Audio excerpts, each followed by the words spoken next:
I'm John Lanius. Welcome to The Room. The Room gives you access to Geniecast's top thought leaders, authors, entrepreneurs, business coaches, sports celebrities, and much more. Our guests will share ideas and concepts that you may use to better your organization and propel your teams. Our guest today is founder of Immersion Neuroscience and professor at Claremont Graduate University, Paul Zak. Paul Zak is on a quest to understand neuroscience of human connection, human happiness, and effective teamwork. Paul has 2 decades of research that have taken him from the Pentagon to Fortune 50 boardrooms and today to The Room. Hi, Paul. Welcome to The Room. Thanks, John. So let's begin with really neuroscience and how it affects our daily lives. So how does neuroscience affect our daily lives? I think one of the most interesting things that tell us why people are so fascinating to be around is why we make different decisions. Why you like chocolate ice cream, I like vanilla. Why you studied X in school and I studied Y.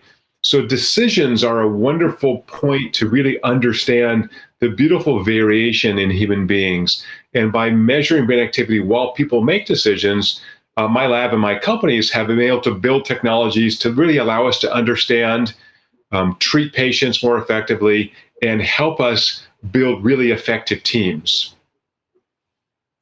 So in your work, obviously there's lots of chemicals. I've heard the expression, everything is chemicals. So what are some of the chemicals of the brain you often reference or work with your work, your companies? My lab was the first to develop a technology to measure the brain's production of a neurochemical called oxytocin, which we showed over many years of research increases empathy, connects us to other human beings, decreases stress responses, and actually makes us happier.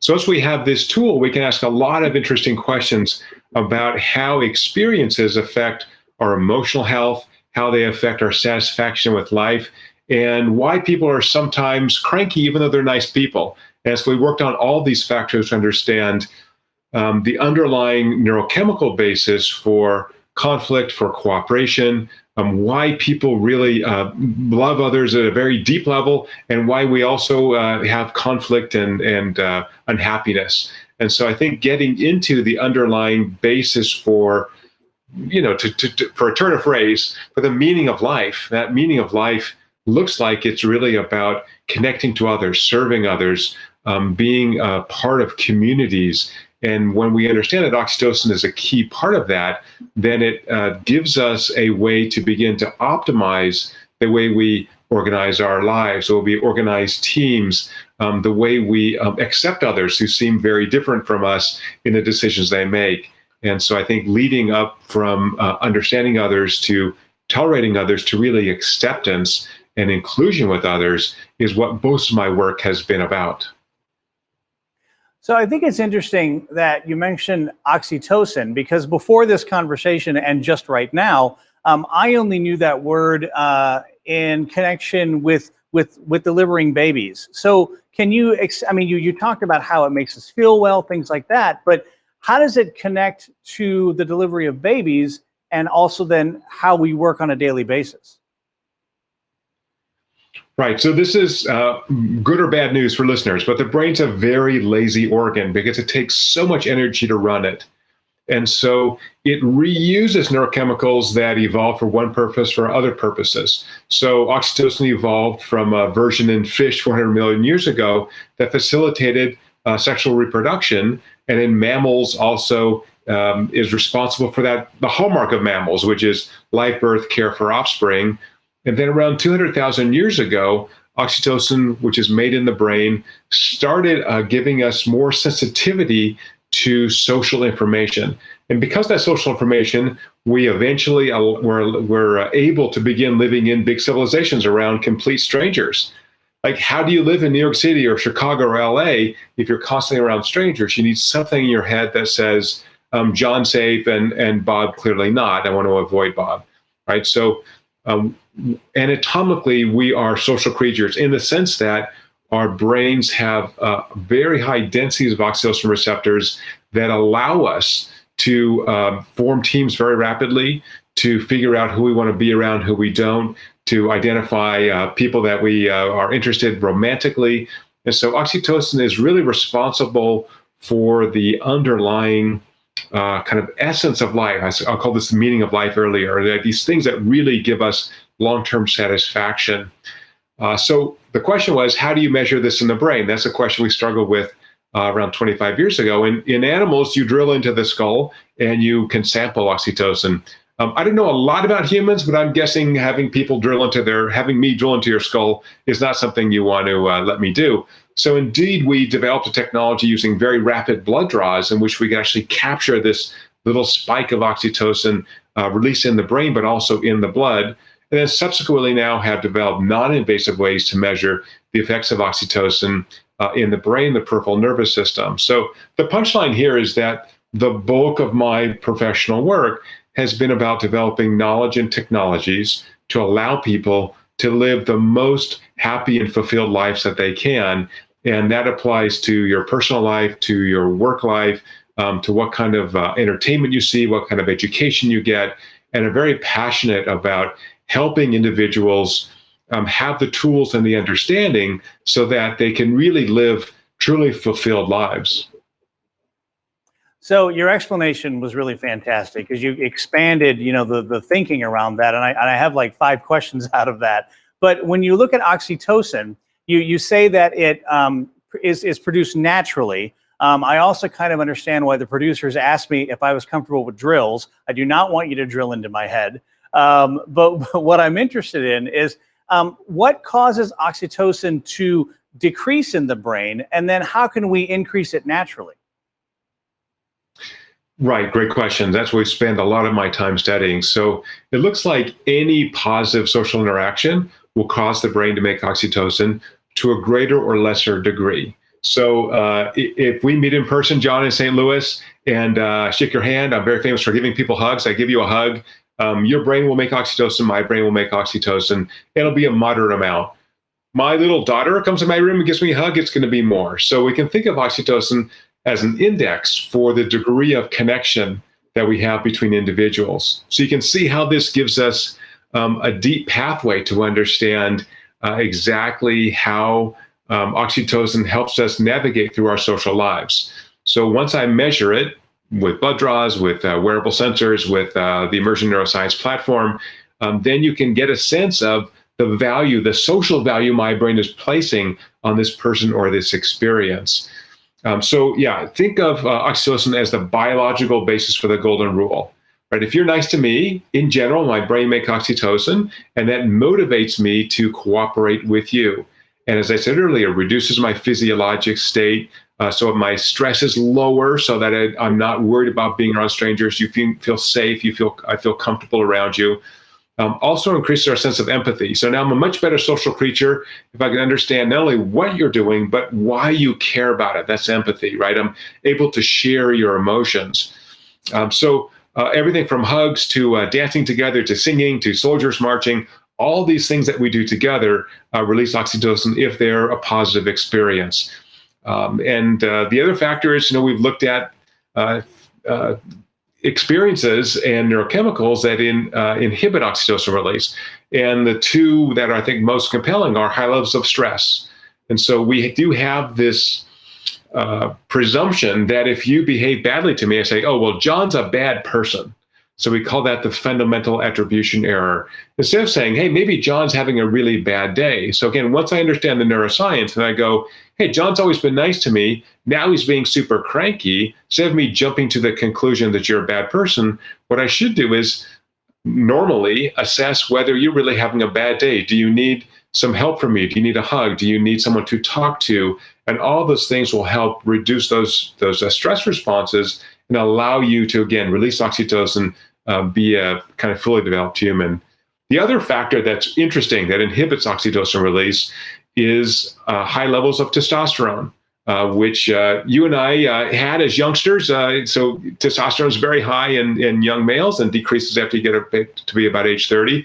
That's exactly in these high testosterone times when we see lack of empathy, we see more aggression, we see more crime being committed. So again, we have an understanding from the work my lab has done and others of why we see this spike in so-called bad behavior particularly by boys, sometimes by girls. So I think what's fascinating here is if we play chess, John, and you win a chess match, your testosterone is going to go up. And that means you're going to have a little less empathy. You'll be a little more self-focused. You'll be a little more aggressive because you've just gained some social status. So that's the sense in which I'm talking about toleration of others. Our brains live in a soup of about 200 neurochemicals, and we're not aware of what those neurochemicals are and how they're trying to change to help us adapt to our environments. And so I think a lot of the messages from my talks and my books, the writing I've done, has been about really understanding humans from this neuroscience biological basis so that we have a little deeper and more subtle understanding of these variations in behaviors and where they come from. Paul, such great explanations, great overview. I look forward to continuing the conversation in just a moment. We'll be right back with more from Paul Zak and how we can measure the brain's connection to our experiences. You're watching The Room.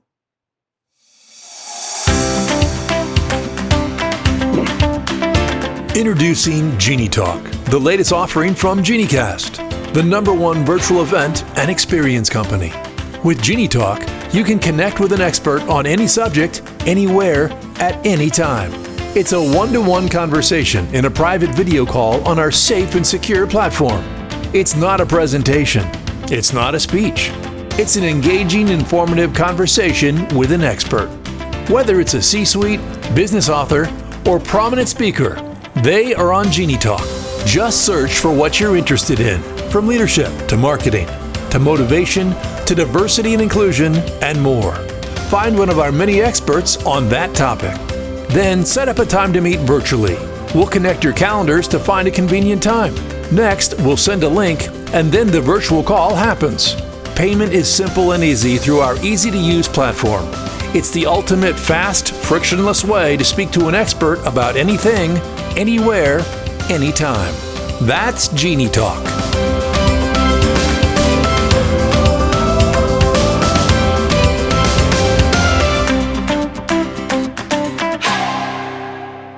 We're back with Paul Zak, founder of Immersion Neuroscience and professor at Claremont Graduate University. So, Paul, can you tell us about your company, Immersion, and the great work you're doing in that area? Thanks, John. So, none of us want to see a bad movie or have a bad class with a terrible teacher. We don't want to have a boring romantic partner, right? We really want extraordinary experiences. As I said earlier, those extraordinary experiences, those peak moments of your life, add to your overall life satisfaction. So once we had done all this work in the laboratory, the next question was, how do we make this available to the general public? How could we actually create a platform that would democratize neuroscience so that anybody could measure what the brain loves any place people are doing interesting things?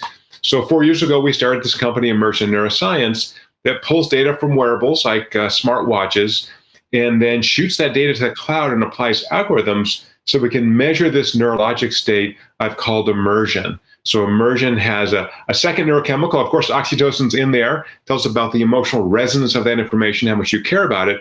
But it turns out to have a great experience, the first thing you got to do is pay attention. That attention is driven by the brain's production of dopamine. So in this very unusual state where I'm attentive and I really care about the experience, we see great things happening. We see students do better in school. We see employees gaining more from corporate training programs. We see individuals who can decide which movies they should put into production. We see better marketing and advertising. So across all these domains, our clients use the subscription service Immersion Neuroscience so that they can measure, not having to come to the laboratory, but they can measure whether the brain is really valuing this experience second by second and create better experiences for the whole world. And I should say, John, I'm a cheap guy. I hate to see wasted resources. And it blows my mind that even today, in the last 30 years, 80% of Hollywood movies lose money. How is that possible? I think it's possible because we're using this, biased evaluation mechanism called the human brain. Right? So if I'm tired, if I'm hungry, if I'm having a bad day, I'm going to evaluate a piece of content differently. I will evaluate an experience differently. But once I have a piece of technology that allows me to measure what the brain loves second by second, and we've made that available to anybody, then we can go back and go, okay, what is really going on here? So we can capture what the brain loves and give people more of that. One of the most interesting applications we've seen companies use this technology recently is for diversity and inclusion. So as people go back to work post-COVID lockdowns, as we want to really create diverse and inclusive workspaces, measuring not only immersion, but psychological safety passively and physiologically. Are people comfortable? Are we creating an environment where everyone can flourish? Those are some of the metrics on the platform. And again, my whole focus of my professional life has been to help people live more fulfilling and successful lives, and to see this technology being used from tiny startups to Fortune 50 companies is really exciting for me, and it just makes me so happy that we've created something that can really help the world in general, but people particularly. Yeah, that's so great. I mean, you talked a lot about the benefits that people are taking from your research with the wearables. In your opinion, is there an area that businesses should be focusing on in creating experiences as the world is reopening that they're not currently doing? Yeah, that's a great question. We see that in several areas. So the first is, are people going to go back to work? So how do we manage hybrid meetings? I think there's a lot of evidence suggesting that people may go into the office 1 or 2 days a week. Some people will be fully remote. So we've seen clients struggle with having people who are remote working in their little office at home be fully engaged with their teams. So how do we modulate that? So this goes from onboarding new employees to training to managing daily meetings. So we've got to really understand who needs to be in the office, how much time we need to spend together.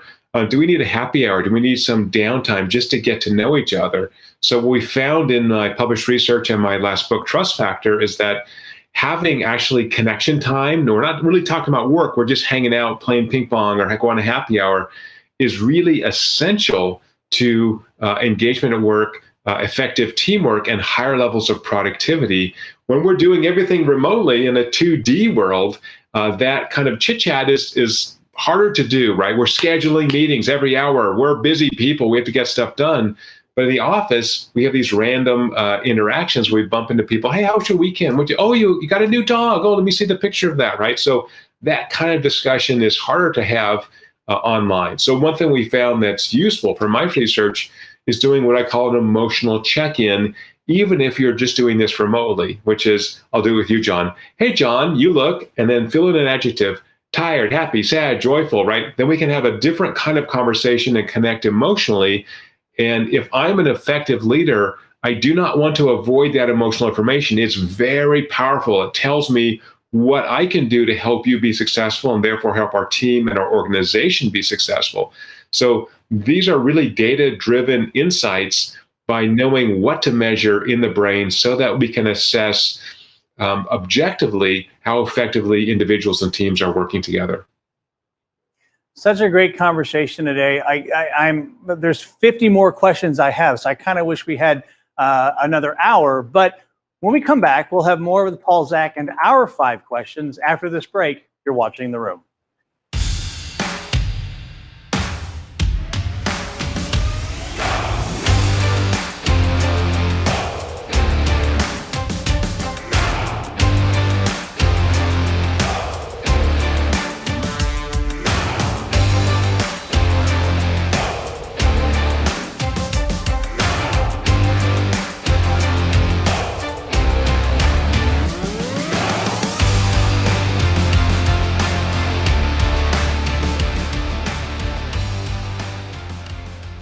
Welcome back. We're talking with Professor of Neuroscience, Paul Zak.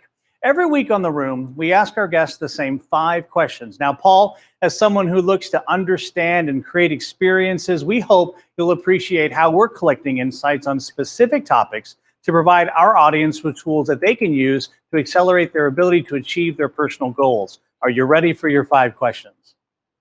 Let's go. All right, number 1. What do you see as the biggest opportunities that businesses aren't taking advantage of in the world today? I really think it's scale. So I think what we learned from the COVID lockdowns is that we can work at scale. And once we begin to think about how to scale not only technology, but people, then the impact of things like service providing, education, delivery, all that becomes better. So scale, I think, is the big issue that businesses have to address in this post-COVID world. I love that you mentioned scale. That's something that sometimes, it's on people's minds, but to really, be aware of it and really think about how to create that, not only with yourself, but also everybody around you. So important. So number 2, if you could have one conversation with one person from any time or anywhere, who would it be and why? Such a tough question. One of my degrees is in mathematics. I love all the great, weird mathematicians. So I'm a huge fan of Newton, Isaac Newton, who invented calculus, and he was the checker of the Treasury in England. And Newton was a weird dude. Was into numerology and tried to do alchemy. So I would love to sit for a couple hours and talk to Isaac Newton. I know it's a super nerdy answer, but he's a strange character. So I think it would be the most interesting conversation. Not nerdy at all. I'm a big Pythagoras guy, so we can A squared plus B squared equals C squared all day long. We can do that. All right. Number 3, what is one book every person in business should read and why? My favorite business book, hands down, including the ones I've written, is in fact not one of my books, but The Experience Economy by Pine and Gilmore was updated last year. I think 2019, actually. The Experience Economy is about how to move from providing basic commodities to providing services to creating extraordinary experiences. And those extraordinary experiences not only have high profit margins, but they're very sticky. They create loyal employees. They create evangelists for the company. So the Experience Economy is the first thing I would read. It's amazing. Fantastic. All right, number 4, what is the best piece of advice you've ever been given? So funny. I just told this to my daughter yesterday. As an undergraduate in a finance class, I had a professor say, the most important thing in investing is to pay yourself first. In other words, if you are short this month, you can't pay your utility bill, the electric company actually will give you a couple of months of, dispensation, so you don't have to pay it. But if you actually consistently save, then you get the magic of compounding. That's got to be first. I think in all areas of life, you've got to pay yourself first. It's like being on the airplane when the oxygen is running low. Put your mask on first. If you don't save yourself, you can't save anybody else. So I think paying yourself first is really about creating the opportunity so that you can be of service to others as much as possible. And the first thing is keeping yourself healthy, focused, eating well, good diet, exercise. To me, that's paying yourself first. I'm going to invest in myself because when I do that, I can be of service to my family, to my friends, to my company. So I think paying yourself first is great advice. Yeah, and I think that totally relates to what you were talking about earlier about hugging me versus hugging your daughter. I mean, if you're in that state yourself, you're really paying yourself first, giving that space so you can create more of those great chemicals. Am I wrong? Yeah, no, exactly right. So again, if I'm not healthy, if I'm stressed out, if I'm cranky, I'm not being a good parent. I'm not being a good spouse. I'm certainly not going to be a good employee. And so I think from a leadership perspective, understanding, again, the underlying neuroscience, if my employees are not sleeping well, if they come in, if I see you, John, and you just look beat up and tired, that could be your kid had the flu. Okay, that's a different story. But I always feel like, look, if you're having a bad day, I don't have you go home and catch up on sleep and come back tomorrow and hit it hard for 8 or 9 hours, then just struggle through and take up space. So I'm much more invested in individuals as human beings than as employees or workers, or use whatever word you want. So once you're invested in that, then you have these long-term relationships. As someone famous said, I've forgotten, that the war for talent is over, talent has won. So if you're a leader, how do you sustain that talent? It's really creating an environment where people can flourish personally, professionally, and even spiritually, whatever that means to you. So you've got to be worried about managing the whole person. And when you do that, then that community, that organization will continue to flourish long term. Such a great follow-up. All right, question number 5. Why is a conversation better than a lecture? Oh gosh, lectures are the worst. As a college professor, I don't lecture anymore. I've done this flipped classroom. It's all discussion. I think it's really recognizing that even someone who is not very well trained on a topic, the most naive question from college freshmen are sometimes the most profound. And by having that discussion, by enabling everyone to have a voice, not only is the experience better for everybody, and the data clearly show that, but even as the leader of that discussion, that is much more interesting to me. I don't want to hear me talk anymore. I've talked too much. I probably talked too much on this interview, John. I should let you talk more. But at the same time, it is much more valuable to everybody when we have following this route of interesting ideas and interesting tangents and taking that conversation where it goes. So there's no question that a conversation is way better than a lecture. And now I'm absolutely embarrassed that I've spoken so much. Not at all, Paul. I could listen to you talk for another hour, and that's not a joke. Well, we are at the end of our time together. I'd like to thank Paul Zak for being my guest on The Room and sharing his thoughts and insights. Such a great conversation. Paul, what would you like to leave us with today? I was thinking a couple of years ago, Time Magazine asked me to write a little blurb for New Year's, like New Year's resolutions. And they said something that will help people, have a better year. And so I'm a math guy, so I created this little simple equation or formula, if you will, which I call Love Plus. So my goal is to, every interaction I have, my goal is to increase the amount of love in the world. And I don't mean that in a romantic way. I mean in the sort of philia way. I want to be able to make that person a little happier, be of service to that person. And so I think if we use this Love Plus rule, am I actually creating love in the world when I have interactions? I don't think you can go wrong. I think it's a simple way to encapsulate what it means to really be a good human being, to be a fulfilled human being, to be virtuous, to be happy. And so here's a trick to do that for listeners, which is I try to end every conversation with the word service. Right? So I'll do that with you, John. John, thank you so much for having me on. It was a pleasure. I enjoyed it immensely, and I want to be of service to you. So please, anything you need, I'd be happy to help you with, and you have my contact information. Just let me know how I can be of service to you.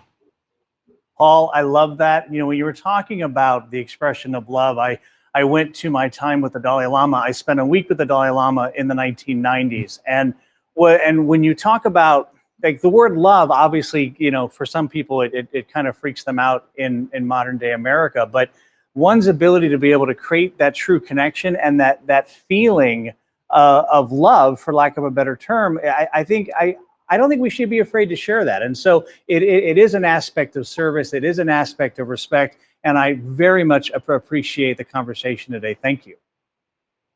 Thank you. Join us next week when our guest will be CEO of the Medici Group and author of The Medici Effect, Frans Johansson.